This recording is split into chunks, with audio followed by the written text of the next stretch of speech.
শপথ গ্রহণ নিয়ে বিধানসভার সামনে নওশাদ সিদ্দিকীর প্রতিক্রিয়া আমরা শুনে নেব। চাই নির্বাচিত জনপ্রতিনিধিরা জনগণের কাজ করে। শপথ নিয়ে একটা সমস্যা হচ্ছিল, গভর্নর বারবার তাকে গভর্নর হাউসে ডাকছিলেন শপথ নেওয়ার জন্য, যেটা প্রভিশনে আছে, কিন্তু দুজন নির্বাচিত জনপ্রতিনিধি সেটা অস্বীকার করছে।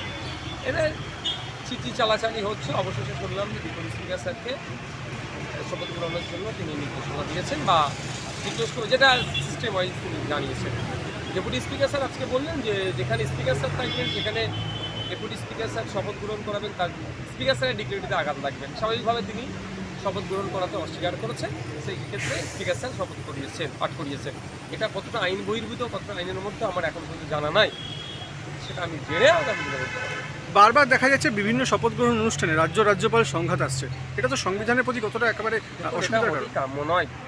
সাংবিধানিক সর্বোচ্চ পদে আছে রাজ্যপাল, আর শাসক দল যারা আছেন তাকে মানুষ ম্যান্ডেট দিয়েছে। এটা ওনাদের ঐক্যবদ্ধ হয়ে চলা দরকার, রাজ্য এবং রাজ্যবাসীর জন্য কাজ করা দরকার। কিন্তু দুর্ভাগ্যের বিষয়, বারবার এই সংঘাত, কোনো সময় কেন্দ্র রাজ্য, রাজ্যপাল রাজ্য, এতে বাংলার ক্ষতি হচ্ছে, বাংলার জনগণের ক্ষতি হচ্ছে।